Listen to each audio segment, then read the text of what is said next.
All right, everyone. Today we're diving into something I think we can all relate to. Mhm. Relationship stress. Oh, for sure. Who hasn't felt that? Yeah.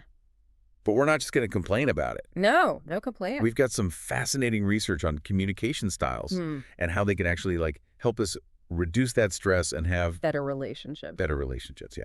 So think of this as your cheat sheet for smoother sailing, less Exactly. choppy waters. Less choppy waters, exactly. So we've got some sources that you sent over. I Yes, mean, this goes way deeper than just the surface level stuff. absolutely. This is like the why behind effective communication. Okay, so what are some of the things that really jumped out at you when you were going through all this stuff?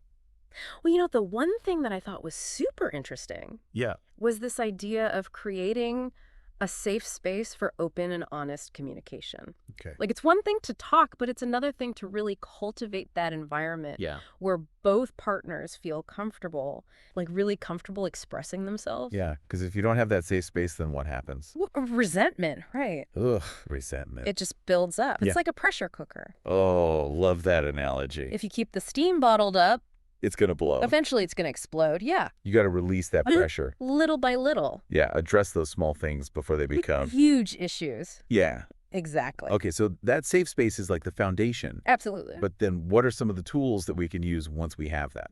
Well, Like to actually communicate? yeah. So, I'm sure we're all guilty of it. Oh, yeah. We do this thing where we wait to talk. Oh, yeah. We're not actually listening. Oh, big time. We're just waiting for our turn. Yeah, just formulating the Oh, comeback yeah. in your head. But the source really emphasizes active listening as this Yeah. super important skill. And it talks about More than Yeah. just more than just Yeah. nodding. sitting there. Uh-huh. Yeah, it's about reflecting and validating. Okay, break those down. Those sound kind Really of... technical. So reflecting is like you're holding up a mirror Okay. to your partner's words. Okay. So you're paraphrasing what you've heard. Right.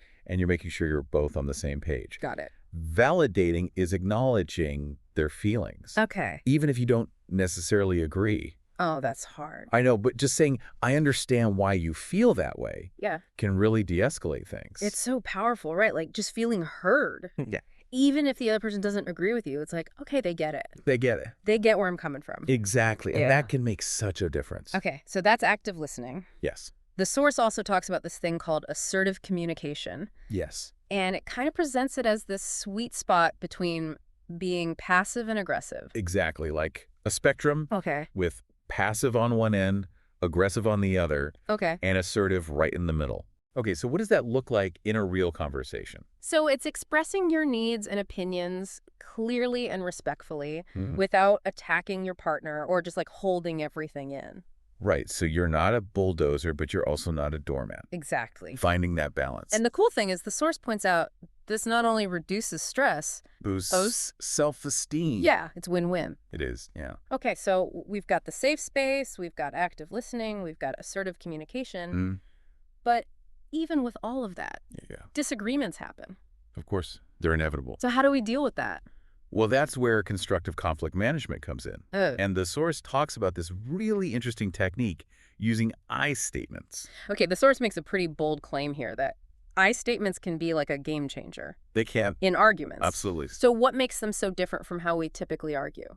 Well, most arguments devolve into this blame game. You did Yeah. this, or you always do that. Oh, I hate that. But I statements really shift the focus Okay. to understanding each other's feelings Yeah, okay. and needs. So instead of saying, you always leave your clothes on the floor, you would say, I feel frustrated when I trip over clothes on the floor. Oh, It takes the heat out of it. it does. It does. And it makes it more collaborative. It's not an attack. Yeah. It's just, hey, this is how I feel. Exactly. Okay, so I statements, I love that. And building on that, the source also has this 3-step strategy called the couples dialogue. Yes. It sounds kind of fancy. Walk us through that. So imagine it like a dance of understanding. Okay. It starts with mirroring, Yeah. which is basically reflecting back what you've heard.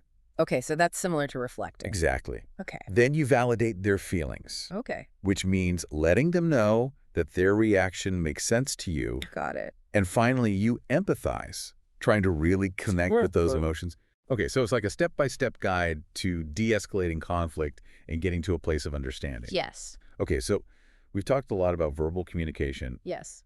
but the source also mentions nonverbals, Absolutely. body language, tone of voice, Yes. facial expressions. Yes. All of that. Like sometimes that can be even more powerful than words. Absolutely. So what do we need to know about that? It's important to be really mindful of these nonverbal cues, both our own and our partners. Oh, okay. So it's like a two-way street. It is, yeah. How do we get better at reading those signals? Because sometimes they can be pretty subtle.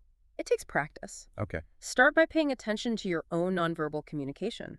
Okay. How does it affect the people around you? Do you cross your arms? Oh, yeah. When you're defensive, do you avoid eye contact? I do that. When you're uncomfortable, once you're aware of your own cues, Yeah. you can start to tune into your partners. Okay. Interesting. And if something seems off, don't be afraid to just ask, hey, I noticed you seem tense. Is everything okay? So it's about being curious, like being a detective almost. Exactly. Okay, I like that. Now, the source also talks about the importance of shared values. And I think we often assume that couples should be on the same page about everything, but is that really realistic? Well, you don't have to agree on every single thing, Right. but you do need to be able to communicate respectfully Okay. about those differences and find ways to compromise. So even when your values clash, you can still navigate those differences through open and honest dialogue. Exactly. I love that. Okay, let's talk about frustration for a second. Sure. Everyone gets frustrated in relationships. It's normal. It's normal. But how do we handle it in a way that doesn't, Doesn't escalate things. Yeah, exactly. So you have to identify the root cause, Okay. like what is actually triggering you. Okay. And once you understand that, you can communicate it constructively to your partner. Okay. And a big part of this is ditching those unrealistic expectations. Oh, you mean like the fairy tale, the perfect relationship. Exactly. Relationships take work. Yeah. And nobody's perfect. No one's perfect. And accepting that can really reduce a lot of stress. It can. Yeah. This all ties back to something else the source mentioned about forgiveness and Yes. self-respect. Absolutely. It's not just about communicating with your partner. It's also about how you're communicating with yourself. Absolutely. It's like, what's that inner dialogue like? Yeah, and the source highlights this really fascinating link between self-compassion Okay. and effective communication. Interesting.